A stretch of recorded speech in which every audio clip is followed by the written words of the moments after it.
British navy के F-35 fighter jet को लेकर कौन सी नई अपडेट आ रही है? ईरान और इजराइल ने अपने युद्ध के बीच में भारत के लिए कौन सा जेस्चर शो किया है?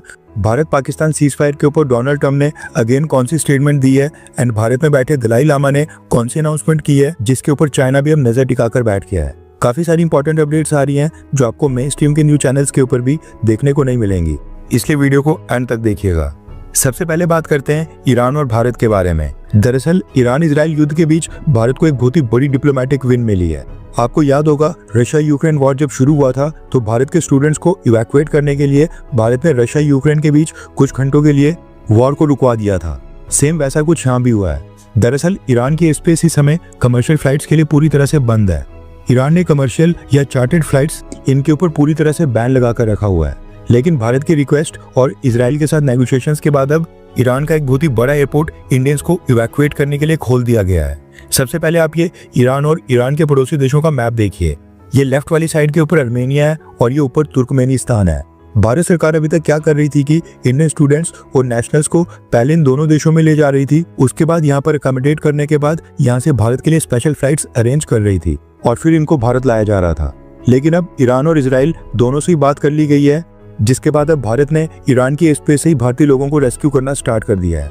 ये जो रेड कलर का मार्क आप देख रहे हैं, यहाँ पर है मशाद सिटी और यहाँ पर एक बहुत ही बड़ा एयरपोर्ट भी है। न्यूज निकल कर आ रही है कि भारत की रिक्वेस्ट के बाद ईरान की गवर्नमेंट ने भारत को इस एयरपोर्ट से इवैक्यूएशन फ्लाइट्स ऑपरेट करने की परमिशन दे दी है। आज सुबह जब ये वीडियो रिकॉर्ड हो रही है तब तक 3 फ्लाइट्स यहाँ से भारत के लिए आ भी गई हैं और बताया जा रहा है कि आज शाम को 2 और फ्लाइट्स यहाँ से भारत आनी है।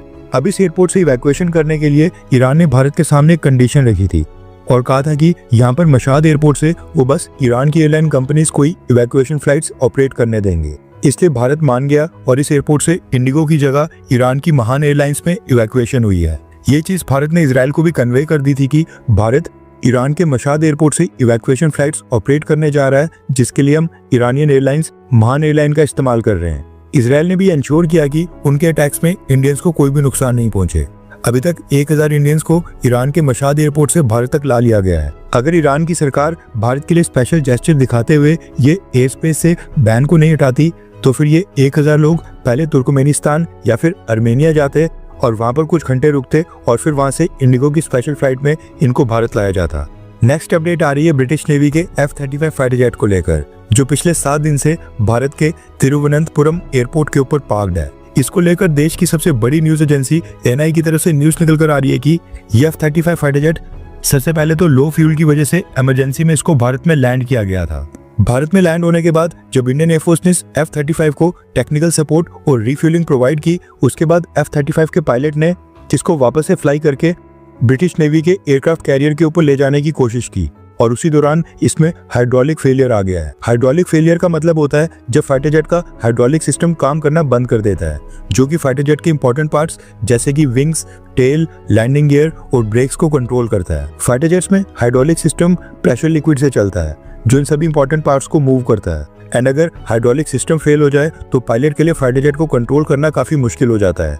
लैंडिंग गियर ही नहीं खुलते हैं या फिर ब्रेक्स ही काम नहीं करती हैं। ब्रिटिश नेवी की जो छोटी टेक्निकल टीम सपोर्ट देने आई थी उसे सफलता नहीं मिली, इसलिए अब एक बड़ी टेक्निकल टीम को बुलाया गया है। अगर वो भी इस F-35 को ऑपरेशनल करने में फेल होती है तो फिर ब्रिटिश नेवी एयरफोर्स की मदद से अपने इस F-35 फाइटर जेट को एयरलिफ्ट करके एक मिलिट्री ट्रांसपोर्ट एयरक्राफ्ट में ले जाएगी। नेक्स्ट अपडेट आ रही है डोनाल्ड ट्रंप के बारे में, क्योंकि इनका मानना है कि इनको भारत पाकिस्तान युद्ध और कई देशों के बीच मसले सुलझाने के लिए नोबेल पीस प्राइज मिलना चाहिए। दरअसल अभी 2-3 घंटे पहले डोनाल्ड ट्रंप ने एक इंटरव्यू में भी भारत पाकिस्तान का नाम लिया है एंड इसके साथ ही एक स्टेटमेंट भी रिलीज की है, जिसमें डोनाल्ड ट्रंप ने कहा है कि वो नोबेल पीस प्राइज डिजर्व करते हैं। ट्रंप ने कहा है कि मुझे ये बताते हुए बहुत ही खुशी हो रही है कि मैंने और secretary of state Marco Rubio ने मिलकर कॉन्गो और रवांडा के बीच एक शांति का समझौता तय किया है। पीस एग्रीमेंट के लिए दोनों देशों को मनवा लिया गया है।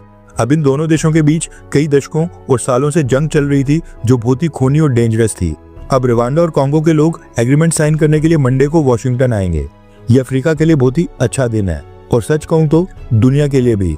लेकिन मुझे इसके लिए नोबेल पीस प्राइज नहीं मिलेगा। भारत और पाकिस्तान का युद्ध रुकवाने और सीज फायर करवाने के लिए भी मुझे नोबेल पीस प्राइज नहीं दिया जाएगा, ना ही सर्बिया कोसोवो के बीच जंग रोकने के लिए, ना ही इजिप्ट और इथियोपिया के बीच पानी के मुद्दे के ऊपर शांति बनाने के लिए, जहाँ पर इथियोपिया ने एक बहुत ही बड़ा डैम बनाया है जो कि नील रिवर का पानी बहुत ही कम कर देता है और अमेरिका ने उस डैम को पैसे दिए हैं। मुझे अब्राहम अकॉर्ड्स के लिए भी नोबेल पीस प्राइज नहीं मिलेगा, जिसमें मिडिल ईस्ट के कई सारे देश शामिल हो रहे हैं और सब मिलकर पीस बना रहे हैं। अगर सब कुछ ठीक रहा तो मिडिल ईस्ट में बहुत ही सालों के बाद शांति दिखाई देगी। नहीं, मुझे नोबेल पीस प्राइज नहीं मिलेगा, चाहे मैं कुछ भी कर लूं, चाहे रशिया यूक्रेन हो गया या फिर इजराइल और ईरान। लेकिन मुझे इस चीज की चिंता नहीं है। मुझे पता है कि मैंने क्या किया है और वही मेरे लिए इम्पोर्टेंट है। ये कहना है डोनाल्ड ट्रंप का। इसके साथ ही डोनाल्ड ट्रंप ने रिपोर्टर से बात करते हुए ये भी कहा कि उन्होंने जितने भी काम किए हैं उनमें सबसे बड़ा काम है भारत पाकिस्तान का युद्ध रुकवाना, क्योंकि दोनों देश न्यूक्लियर पावर्ड है। अब वो दोनों देशों के साथ ट्रेड डील साइन करेंगे, लेकिन तब भी इसके लिए उनको पीस प्राइज नहीं मिलेगा, क्योंकि पीस प्राइज सिर्फ लिबरल्स को मिलता है। ये कहना है डोनाल्ड ट्रंप का। अब जब से पाकिस्तान ने अनाउंस किया है कि भारत पाकिस्तान के बीच युद्ध को रुकवाने के लिए वो डोनाल्ड ट्रंप को नोबेल पीस प्राइज के लिए अपने देश की तरफ से नॉमिनेट करेंगे, उसके बाद से डोनाल्ड ट्रंप इस तरह की हरकत कर रहे हैं। नोबेल पीस प्राइज अगर डोनाल्ड ट्रंप को मिल भी जाता है तो इसमें हैरानी वाली कोई बात नहीं होगी, क्योंकि अमेरिका का भी वहां पर काफी इन्फ्लुएंस है। लेकिन ये जो खुद को अवार्ड देने वाली प्रथा पाकिस्तान के आर्मी चीफ आसिम मुनीर ने स्टार्ट की है, ये अगेन उसी की वर्ल्ड लेवल के ऊपर एक्सटेंशन होगी। नेक्स्ट अपडेट आ रही है टेस्ला कंपनी को लेकर। रेफरेंस के लिए आपकी स्क्रीन के ऊपर आर्टिकल का स्क्रीनशॉट है।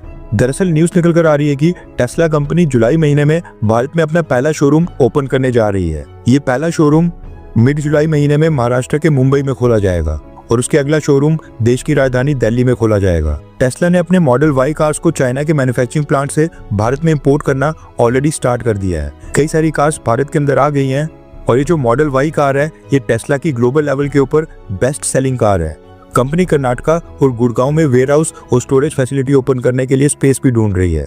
वैसे जब से पता चला है कि Tesla company made in China cars Bharat में लॉन्च कर रही है, तब से सारी एक्साइटमेंट ही खत्म हो गई है एंड हमें भी इंडियन ब्रांड्स टाटा और महिंद्रा को सपोर्ट करना चाहिए। नेक्स्ट अपडेट आ रही है बांग्लादेश एंड अमेरिका को लेकर। दरअसल अमेरिका से न्यूज निकल कर आ रही है कि पाकिस्तान के आर्मी चीफ आसिम मुनीर को होस्ट करने के साथ साथ अमेरिका बांग्लादेश के नेशनल सिक्योरिटी एडवाइजर को भी होस्ट कर रहा था। न्यूज निकल कर आ रही है कि बांग्लादेश का national security adviser Khalilur Rahman America गया है और वहां पर इसने अमेरिका के deputy secretary of state Christopher Landau के साथ मुलाकात की है, जो कि अमेरिका का डिप्टी फॉरेन मिनिस्टर के पद का ऑफिशियल है। एक तरफ ये मीटिंग हुई और दूसरी तरफ बांग्लादेश की इंटरिम गवर्नमेंट ने 5 अगस्त के लिए एक बहुत ही बड़ी अनाउंसमेंट कर दी है। दरअसल बांग्लादेश की ex prime minister Sheikh Hasina पिछले साल 5 अगस्त को ही बांग्लादेश से जान बचाकर भारत में शरण लेने आई थी। इसलिए ये जो 5 अगस्त का दिन है, प्रोफेसर मोहम्मद यूनुस ने इसको ही सेलिब्रेट करने का फैसला किया है। इस दिन को यादगार बनाने के लिए 5 अगस्त को अब बांग्लादेश के अंदर नेशनल पब्लिक हॉलिडे अनाउंस की गई है, यानी इस दिन पूरे बांग्लादेश में छुट्टी होगी। इस दिन को ऑफिशियल लेवल के ऊपर स्टूडेंट पीपल्स अपराइजिंग डे का नाम दिया गया है, यानी कि शेख हसीना के कपड़े, अंडरगारमेंट्स और बाकी सामान की लूटपाट को ये नेशनल हॉलिडे के रूप में सेलिब्रेट करेंगे। नेक्स्ट अपडेट आ रही है दलाई लामा और बुद्धिज्म को लेकर। दरअसल न्यूज निकल कर आ रही है कि दलाई लामा अपने 90th बर्थडे से कुछ दिन पहले भारत और दुनिया भर के बुद्धिस्ट लोगों को संबोधित करेंगे। 6 जुलाई को दलाई लामा का 90th बर्थडे है और 2 जुलाई यानी कि 4 दिन पहले दलाई लामा ये संबोधन करेंगे। माना जा रहा है कि दलाई लामा इस स्पीच में अपने सक्सेसर की अनाउंसमेंट करने वाले हैं। अब ये देखना इंटरेस्टिंग होगा कि क्या ये एक्चुअल में होता है, क्योंकि कई सारे लोग ये भी क्लेम कर रहे हैं कि दलाई लामा अपने सक्सेसर यानी कि 15वें दलाई लामा को ना चुने और वही आखिरी दलाई लामा कहलाए जाएं। अब इसमें चाइना की भी पॉलिटिक्स शामिल है। भारत सरकार ने इस बीच दलाई लामा की सिक्योरिटी को काफी ज्यादा बढ़ा दिया है। कुछ महीने पहले दलाई लामा की सिक्योरिटी का रिव्यू किया गया था, जिसके बाद अब उनकी सिक्योरिटी को और भी मजबूत करने के आदेश दे दिए गए हैं। अब सभी 2 जुलाई का वेट कर रहे हैं। हर 24 घंटे के अंदर जियोपॉलिटिक्स में बड़े फेरबदलाव और उलटफेर हो रहे हैं और भारत के लिए नए चैलेंजेस आ रहे हैं। कोई देश अपने फैसले से पलट रहा है तो कोई देश ब्लैकमेलिंग के ऊपर उतर आया है। सभी देश एक दूसरे को नीचे लगाने की कोशिश कर रहे हैं। इन सब के बीच हमारा भारत किसी भी देश से पीछे न रह जाए, इसके लिए मोदी सरकार लगातार कोशिशें कर रही है एंड भारत की foreign policy, defence news, economy और ग्लोबल अफेयर्स का सही एनालिसिस और ये मिशन आपके सपोर्ट के बिना अधूरा है। तो इस वीडियो को लाइक करें। आपका एक लाइक हमारे चैनल को ग्रो करने में काफी मदद करेगा और एक सब्सक्राइब ये सुनिश्चित करेगा कि आप किसी भी इंपॉर्टेंट अपडेट को मिस ना करें। अगर आपने हमारे चैनल को पहले से सब्सक्राइब किया है तो दिल से धन्यवाद। जय हिंद, वंदे मातरम।